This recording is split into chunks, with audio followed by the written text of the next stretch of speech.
Hi everyone, this is Caly Person. Welcome and thank you for joining me today. This project combines several products to make a spring postcard. I've been dying to use these products and I'm so glad I get to share this project with you today. To start, I'm going to use the airmail border stencil and stencil on those diagonal stripes all along this A2 sized border. Sometimes I have a really hard time choosing colors. On this card, I settled on pinks and oranges, which I am not used to choosing at all. And because I'm blending the two colors, it ends up being more peachy than it is orange, which is totally what I was going for.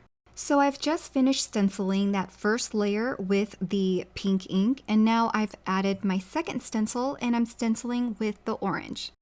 I'm using a soft tan and I'm doing a really even layer going in circular motions, counterclockwise and clockwise to make sure I get into all of the crevices on each of these diagonal rectangular pieces. Alright, and when I'm done with that stenciled border, I'm going to lift that panel off my sticky mat and set it aside and work on this Flourished Phrases Hello stencil, and I'm going to die cut that using the coordinating dies when I'm done.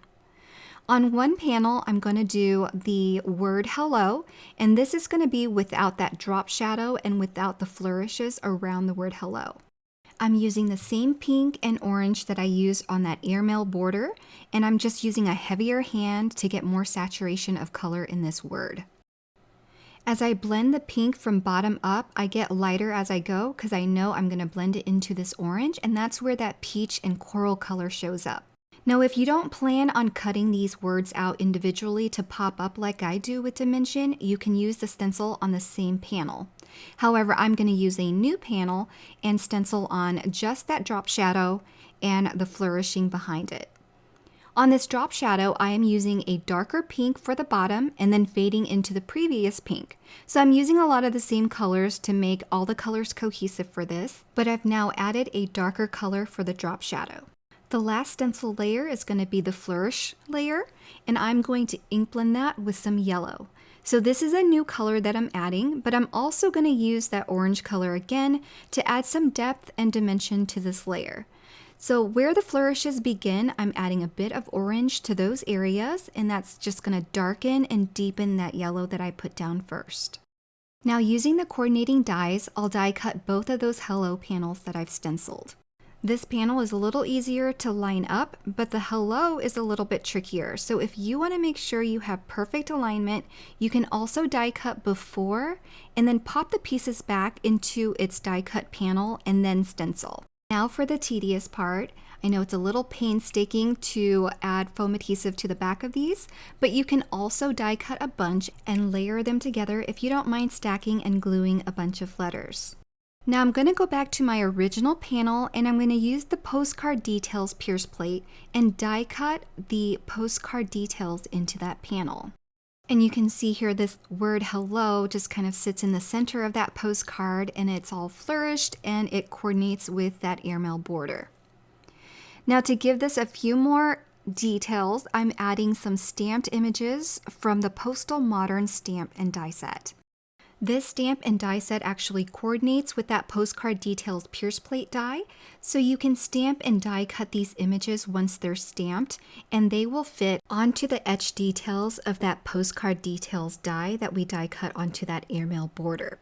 So I've stamped and die cut those, and you'll see here as I lay them over the areas of that postcard, you can see where they go, and you can perfectly line that up with the etchings on this panel.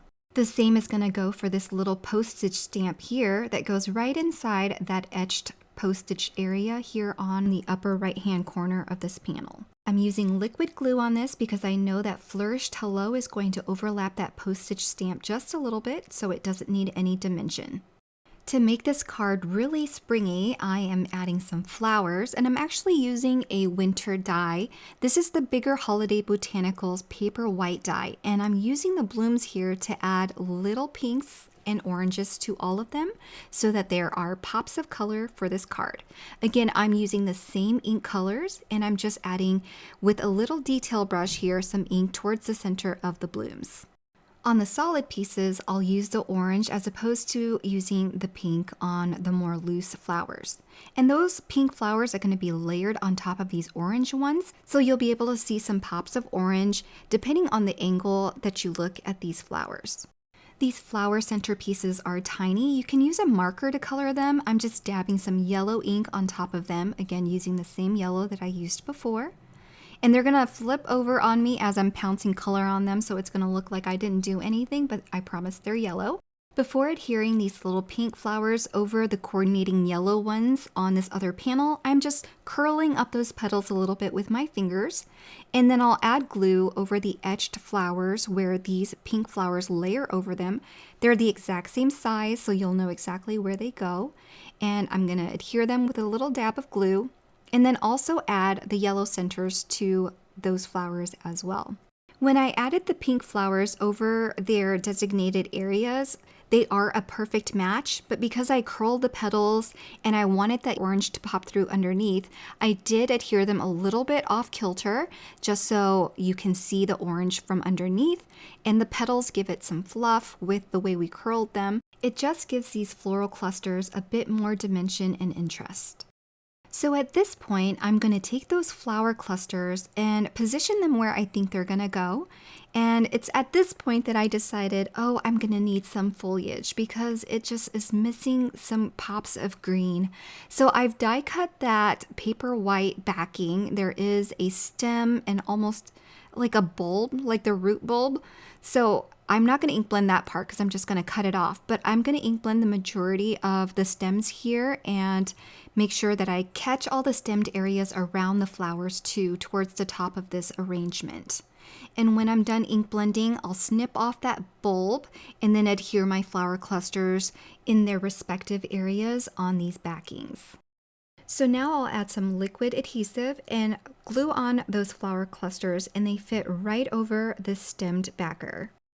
Okay, so now we have some pretty floral stems here that I can add to the card, and I'll arrange them in the same areas, but I think that little pop of green from behind that flourished hello really makes a big difference. I'm going to add these floral stems here in the upper left hand and lower right hand corners with some liquid adhesive. I'm going to try to glue them as close to the edge of the card as possible. That way I can see more of the flowers and more of the green. And then on the back of this flourished hello, I'm going to add more double-sided adhesive to give this project even more dimension. I'm going to attach it at an angle because, again, I want a little bit more green to show up, and that finishes my card once I adhere this to a top folding card base. I hope you enjoyed this project. If you're interested in any of the products that I use, be sure to check out the links below where everything will be linked for your convenience. And there will also be a coordinating blog post where you can see more photos and get more details. Thanks so much for watching and have a great day, everyone. Bye!